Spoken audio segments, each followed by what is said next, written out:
Ladies and gentlemen, let's welcome our man on a mission to uplift the spirit of creativity, Mr. Hazriq Idrus.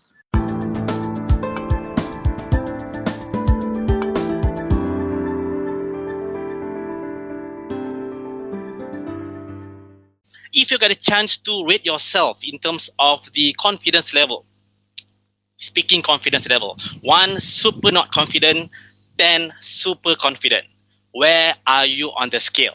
All right, how to do this? If you rate yourself between 7 to 10, you put a thumbs up sum. All right. If you rate yourself between 1 to 6, you put a blue heart. All right, let's do that. Let's do it for the next 5 seconds or so.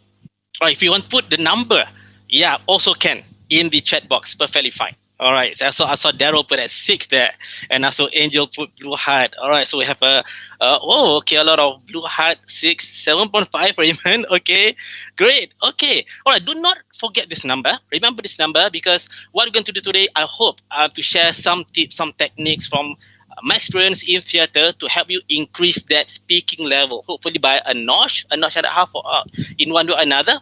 All right. And to do this, let me bring you back in the year 1990. That was where I was in primary school. So if you're in class, you saw a boy sitting at the corner of the room, very quiet, very naive. If teacher asks question, cannot answer. That's me. Yeah, I was that boy. All right, very quiet. But I was very fortunate. I was selected by the school to represent the school in the Singapore Scouts Job Week at the Istana, then meeting the president, Wee Kim Wee. So there were about 15 of us in the Istana. So we were stationed at different parts of the Istana. So the president went around, talked to each and every one of us, and I happened to be the last one and the youngest one. So by the time he came to me, that's where my nervous started to kick in. He came to me, he asked, "What do you want to be when you grow up?"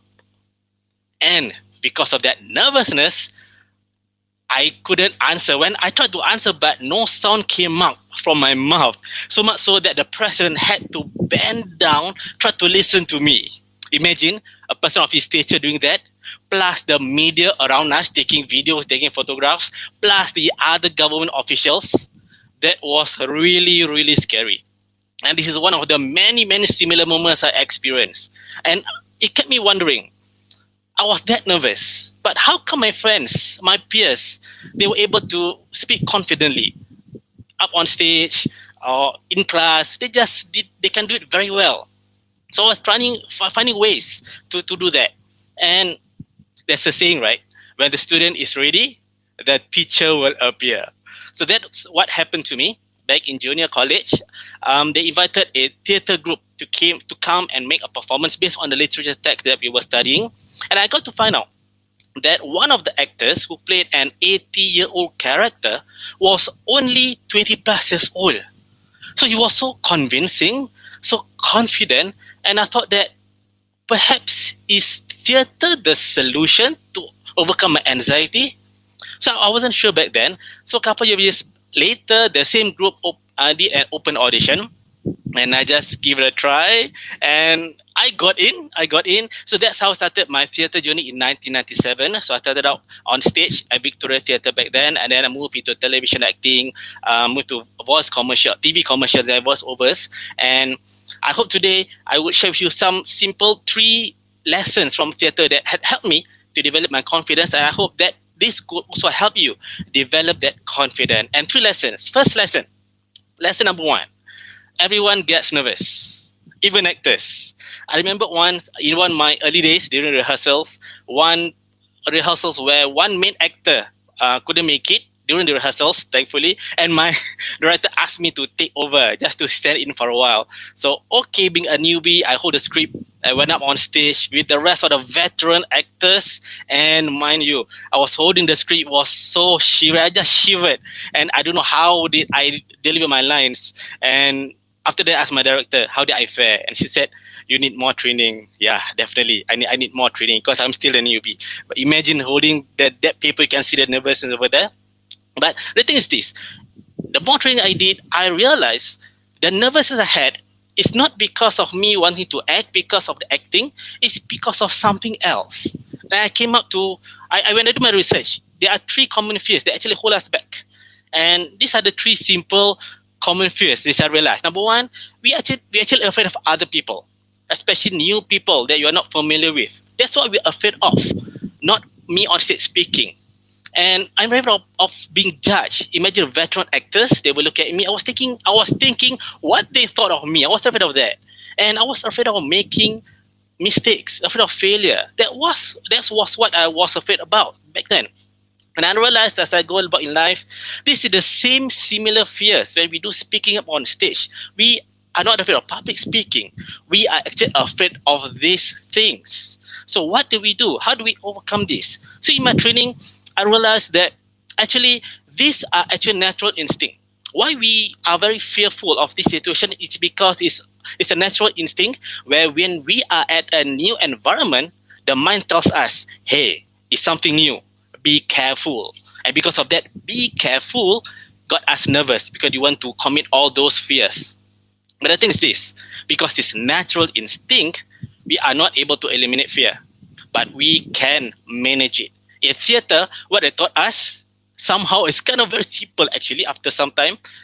They taught us to just acknowledge whenever.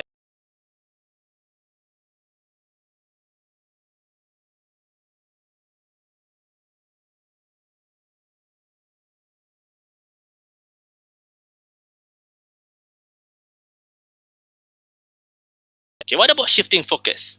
Okay, the next few moments, what I'm going to do is I'm going to count 1, 2, 3, and I will need all of you to close your eyes and just listen and follow me.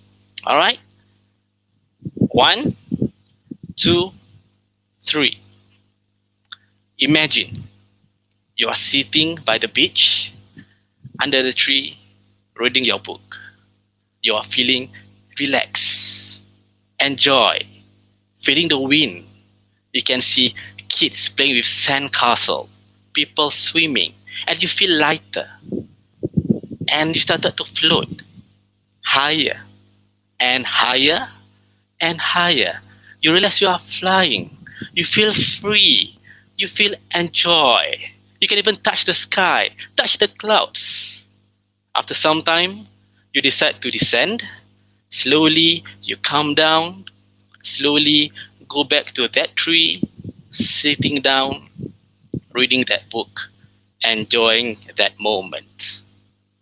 Now, open your eyes. All right.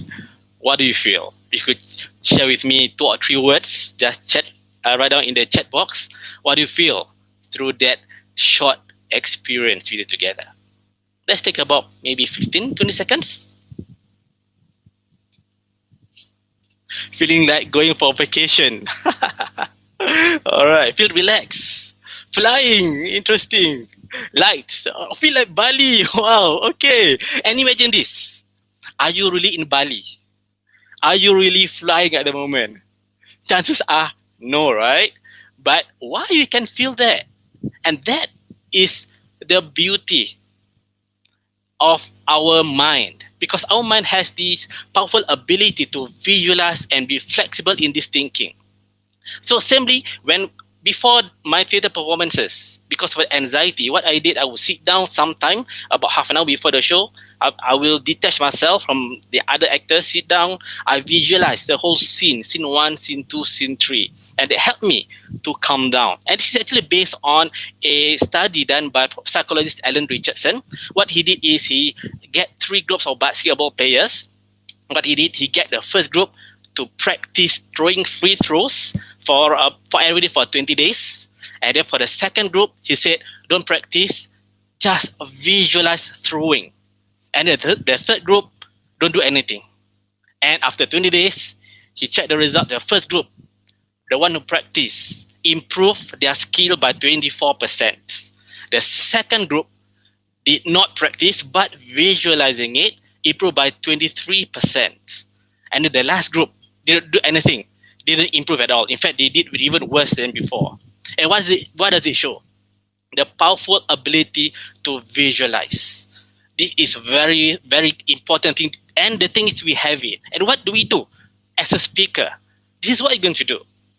We are going to focus, instead of our anxiety, we want to focus on the audience. Because to me, speaking is a service. Make the audience a hero. We have the knowledge, we have the information. So shift that focus from the anxiety into the audience. That will help us to calm down.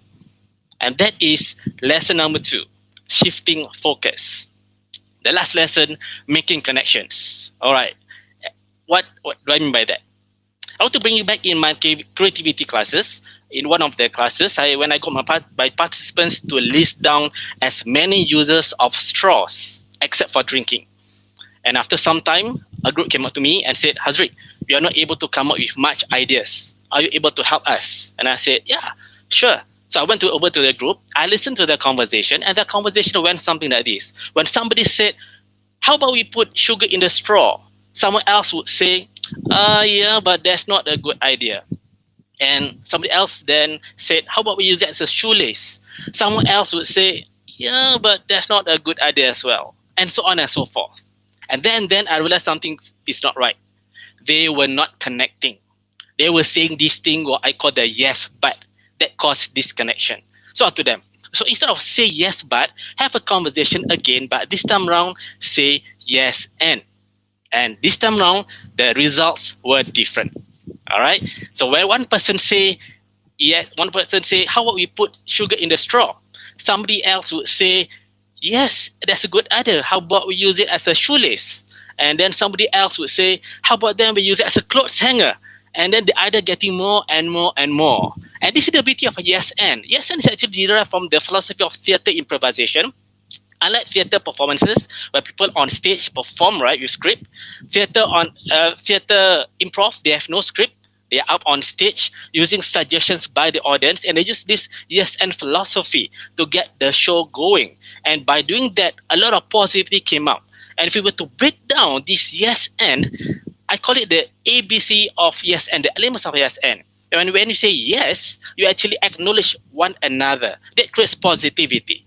And when you say and, you're actually building on, and that means you are value adding.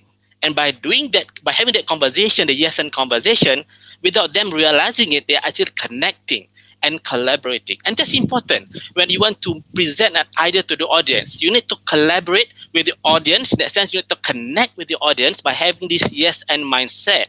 That once you connect with the audience, you will then focus on the audience, right? Then your anxiety, you are able to control.